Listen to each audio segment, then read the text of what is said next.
तो यार हम आ गए हैं अब अगले चैप्टर की तरफ, ठीक है। तो सबसे पहले इस चैप्टर को चालू करने से पहले नीचे डिस्क्रिप्शन में लिंक है, ठीक है, उसमें पीडीएफ नोट्स डाले हैं, उस नोट्स को रिवाइज कर लो, ठीक है। उसके बाद अपन क्वेश्चन देखते हैं रिपीटेड वाले, ठीक है। तो पहले कर लो जाओ रिविजन। अब देख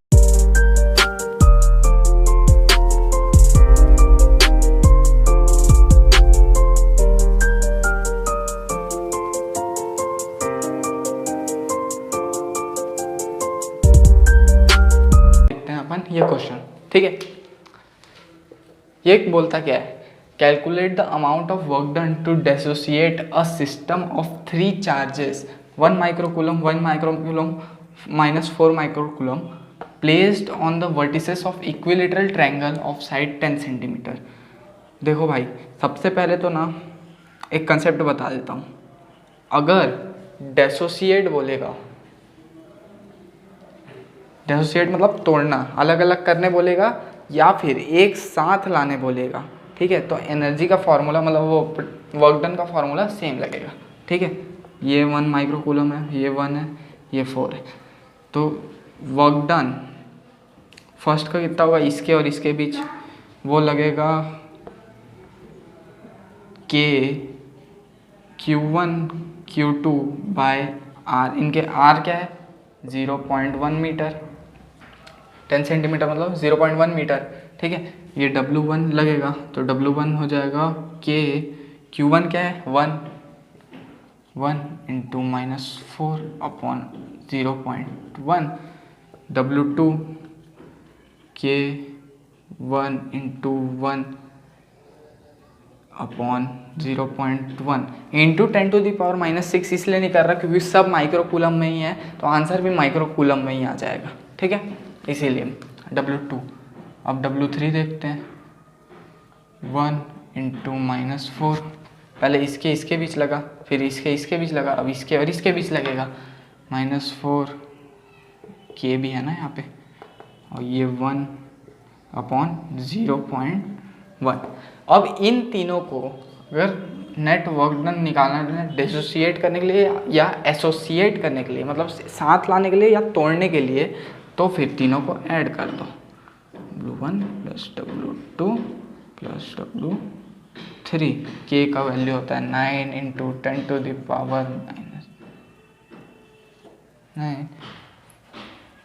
यहाँ सबका वैल्यू डाल देना, के 1 इंटू -4 बाय 0.1 प्लस 1 बाय 0.1 फिर से -4 बाय 0.1। बस इसका वैल्यू डाल देना सबका और निकाल लेना यू का वैल्यू, ठीक है। अगर यहाँ तक भी ला के छोड़ते हो तो फुल मार्क्स मिलेगा, लेकिन अगर इसके बाद एक स्टेप और लिखे और पूरा कैलकुलेशन किए और कैलकुलेशन हो गया गलत तो फिर नंबर नहीं मिलेंगे, ठीक है। तो फार्मूला में डाल के छोड़ भी देते हो तो फुल मार्क्स मिल जाएंगे, ठीक है। तो अगला देखते हैं अपन। अब बात करते हैं इस वाले क्वेश्चन की। बढ़िया क्वेश्चन है, अभी ये 2013 में आ चुका है और 2009 में आ चुका है, ठीक है।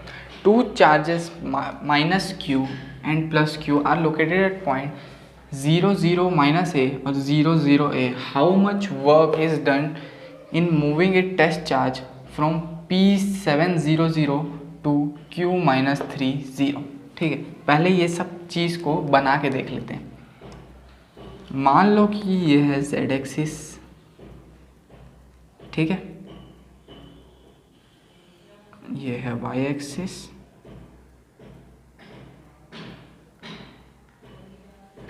और इस तरफ है ऐसे करके x एक्सिस,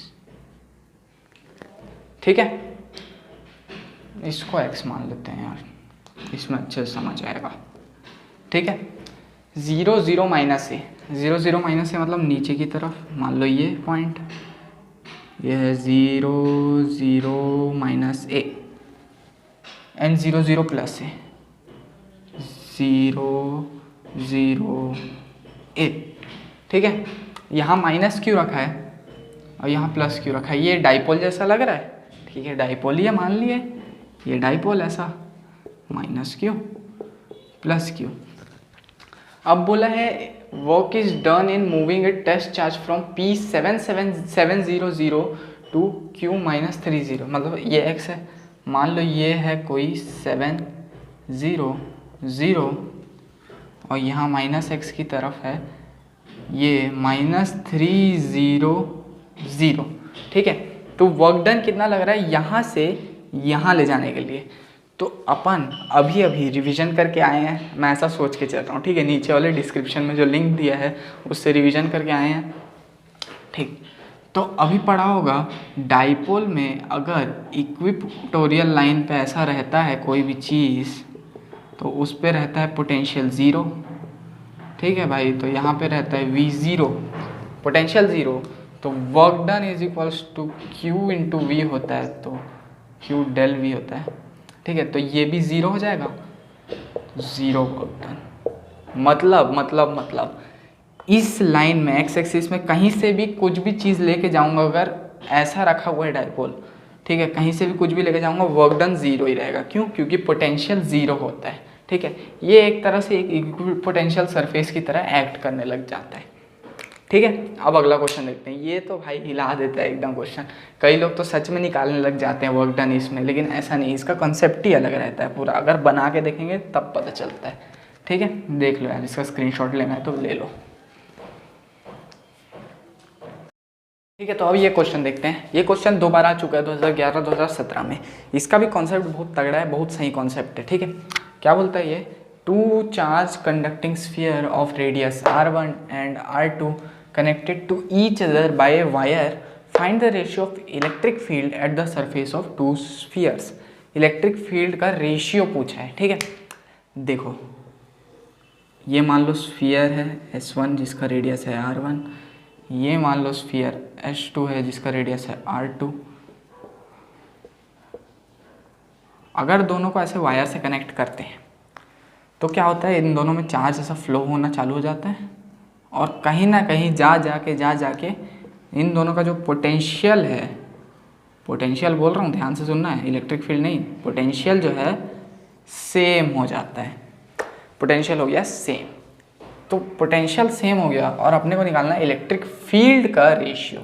तो देखते हैं भाई, पोटेंशियल का फॉर्मूला होता है 1/4 pi epsilon naught Q1/R1 is equals to 1/4 pi epsilon naught Q2/R2। ये तो यहाँ से आया Q1/Q2 is equals to R1/R2। इसको अपन इसमें यूज़ करेंगे अब, ठीक है। E1 निकालते हैं। E1 क्या है, E1/E2 सीधा, E1/E2 के लिखते हैं 1/4 पाई एप्सिलॉन नॉट को, ठीक है। Q1/R1 का स्क्वायर बाय के Q2/R2 का स्क्वायर, के से के गया, Q1/Q2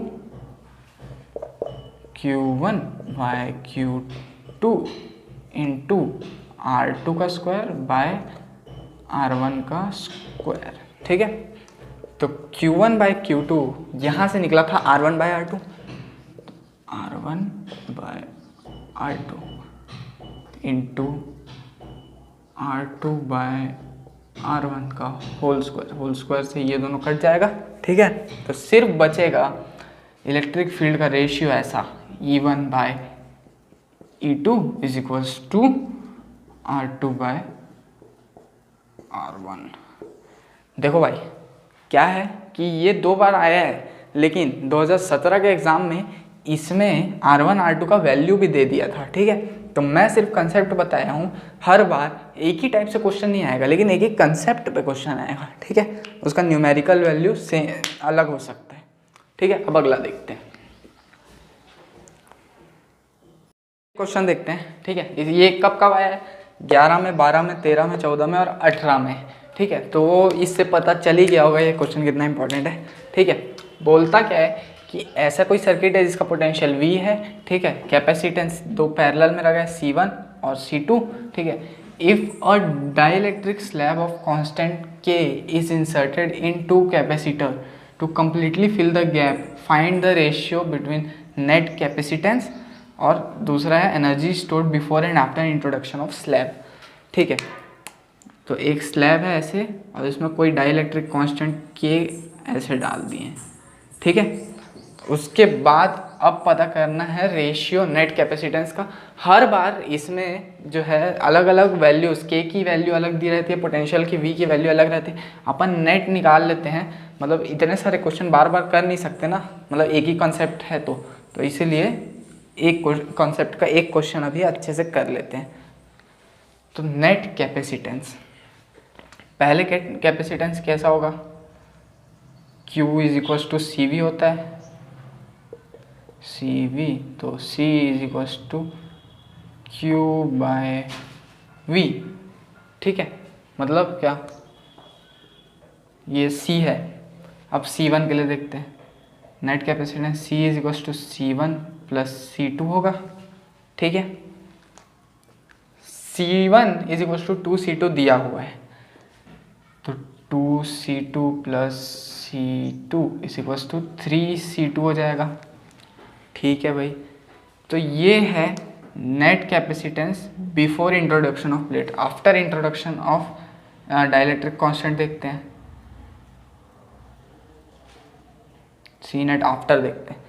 तो क्या होगा, आफ्टर अगर ऐसा कैपेसिटर लग जाता, मतलब ये डाइलेक्ट्रिक स्लैब लग जाता है, के है जिसका डाइलेक्ट्रिक कांस्टेंट, तो क्या होता है, के जो है यहाँ सी के साथ आ जाता है, 3KC2 हो जाएगा ये सी नेट। अब इन दोनों का रेशियो निकाल लेते हैं, C net before upon C net after is equals to 1/K। ठीक है, ये पहला क्वेश्चन का आंसर हो गया। अब देखते हैं दूसरा वाला रेट से देखते हैं। दूसरा क्या बोला, energy stored before and after introduction of slab. Energy का फॉर्मूला होता है U is equals to Q square upon 2C। ठीक है, U is equals to Q square upon 2C। अगर मान लो C1 के केस में U1 है उसका एनर्जी, तो U1 is equals to Q1 square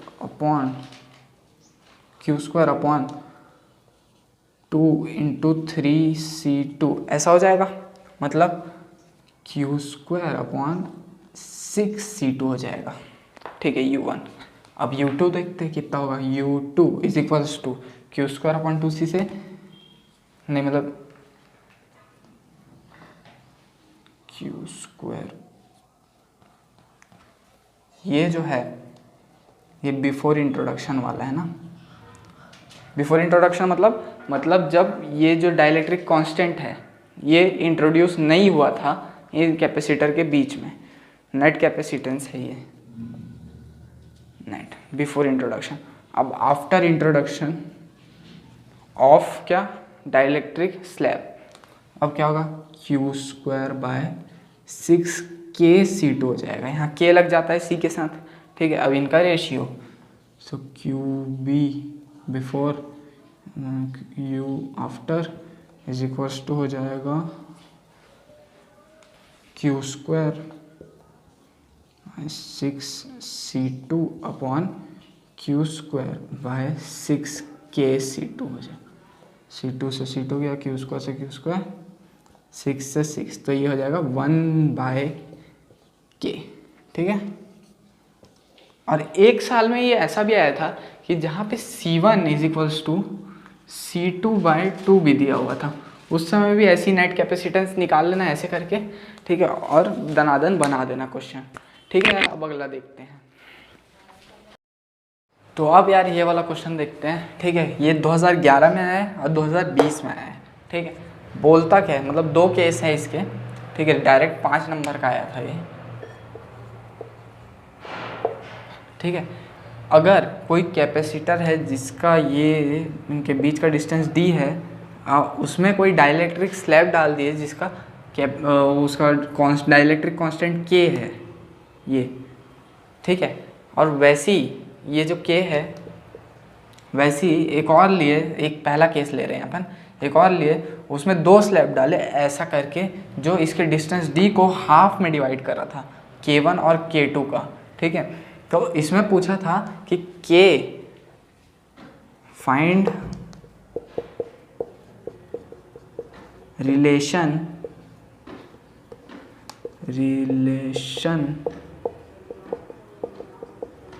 between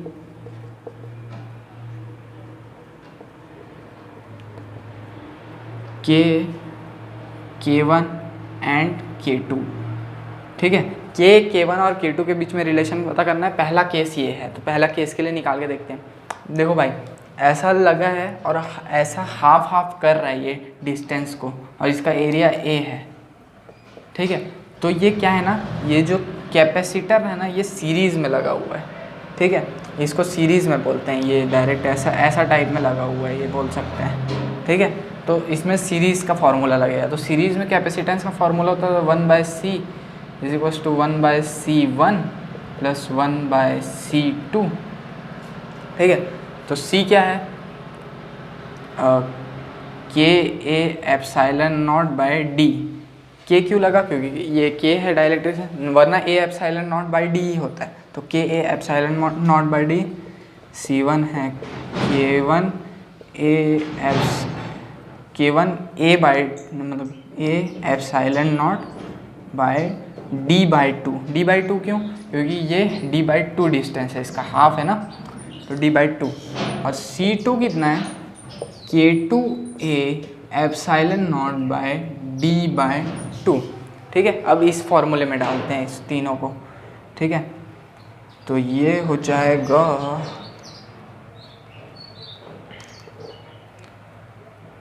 1/KA epsilon not by D is equals to 1/K1A epsilon not by D/2 plus 1/K2A epsilon not by D/2।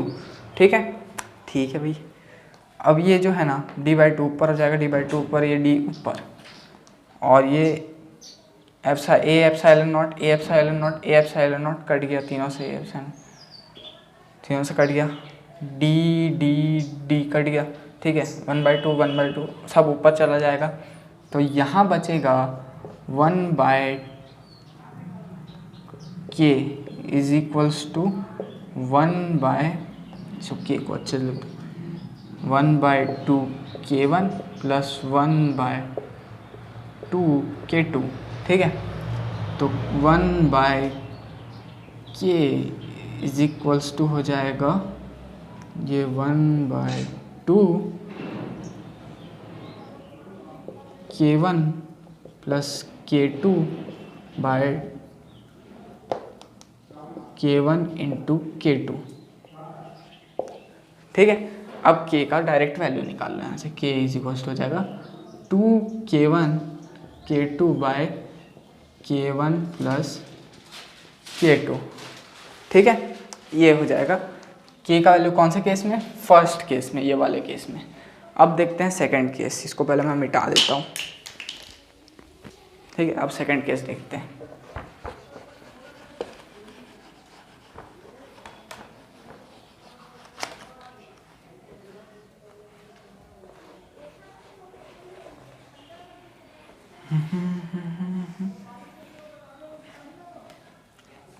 Second case में क्या है, ये area को half कर रहा है, distance को नहीं। तो C हो जाएगा KA epsilon not by D। C1 हो जाएगा K1A एप्साइलन नॉट, यहाँ एरिया हाफ हो जाएगा A/2 बाय D, और C2 हो जाएगा K2A/2 epsilon not by D। ठीक है, और पैरेलल में है ये, देखो सीरीज में नहीं है, ये पैरेलल में है, अलग से लगा हुआ है ऐसा टाइप का। ठीक है, पैरेलल में दिख रहा है, इसीलिए यहाँ C is equals to C1 plus C2 हो जाएगा।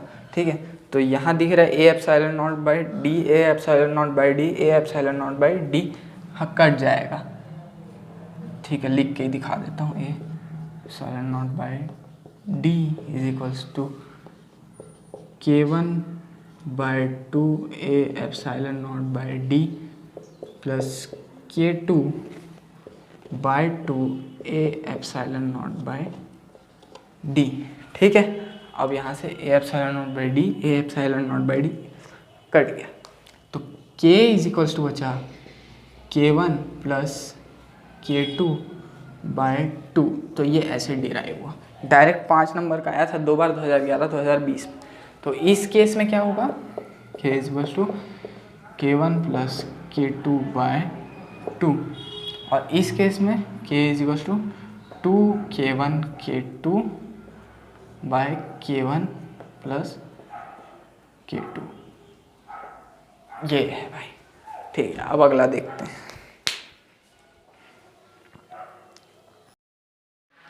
तो अभी वाला क्वेश्चन देखते हैं यार, ये क्या बोलता है।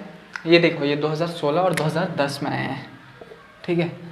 ये क्या बोलता है, find the ratio of potential difference that must be applied across parallel and series combination of capacitor. देखो, रेशियो पता करना है पोटेंशियल डिफरेंस का जो अप्लाई किया गया था पैरेलल और सीरीज कॉम्बिनेशन के कैपेसिटर पे, जिस C1 और C2 with their capacitance in the ratio 1:2 so that the energy becomes equal. Energy becomes equal, ठीक है। तो देखो, यहाँ तो सबसे पहले C1 बाय C2 दिया हुआ है 2 टाइम्स, मतलब C1 is equals to C और C2 is equals to 2 times of C। ठीक है, लिख सकते हैं बिल्कुल, ठीक है। अब यहाँ लिखा है find the ratio of potential difference. Ratio of potential difference क्या, potential at series upon potential at parallel, ये निकालने बोला है अपने को, ठीक है भाई। तो देखो, कैपेसिटेंस एट पैरेलल कितना होगा, डायरेक्ट C1 प्लस C2 होगा, जो कि होगा 3 टाइम्स ऑफ C होगा, इतना ही होगा।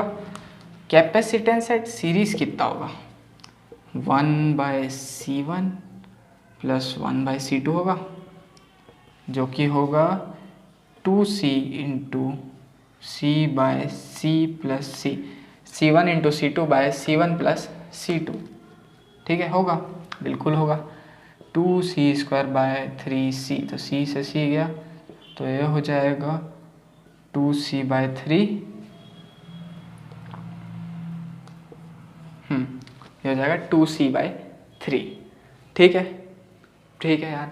अब क्या निकालना है, find the ratio of potential difference that must be applied across the so that the energy becomes equal. Energy equal है, एनर्जी कितना होता है कैपेसिटेंस में, half CP/Vp² is equals to half CS/Vs²। ये सीरीज वाला, ये पैरेलल वाला, ठीक है।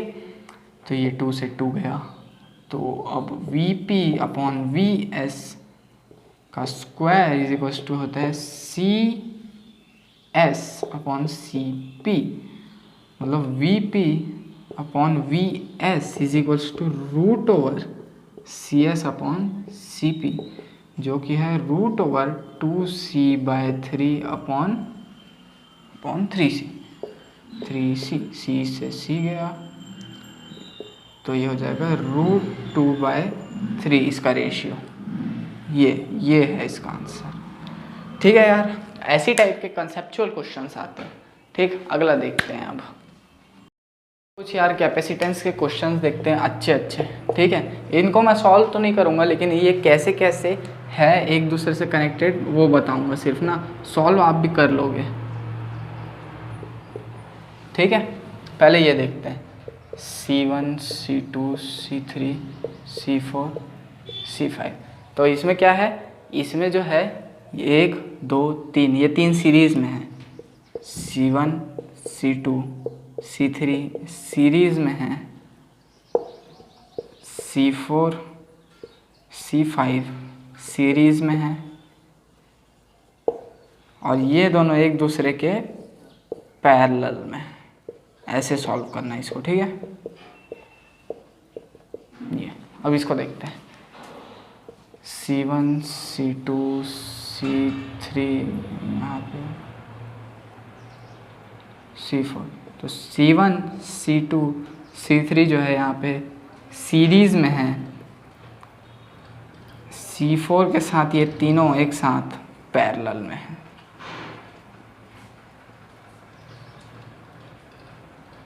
ये 2 बार आ चुका है, ये भी 2 बार आ चुका है, ये एक बार आया 2020 में।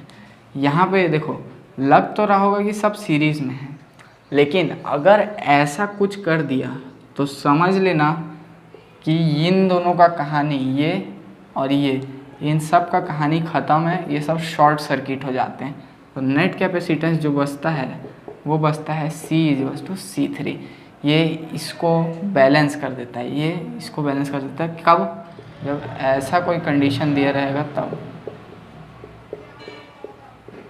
जब इधर ऐसा एक तार लगा रहेगा, इधर ऐसा एक तार लगा रहेगा, शॉर्ट सर्किट हो जाता है। ठीक है, ये 2020 में आया था, तो ये वाला कैपेसिटेंस सिर्फ बच जाता है। ठीक है, तो इसी के साथ यार ये वीडियो हम करते हैं क्लोज, मिलते हैं अगले वीडियो में।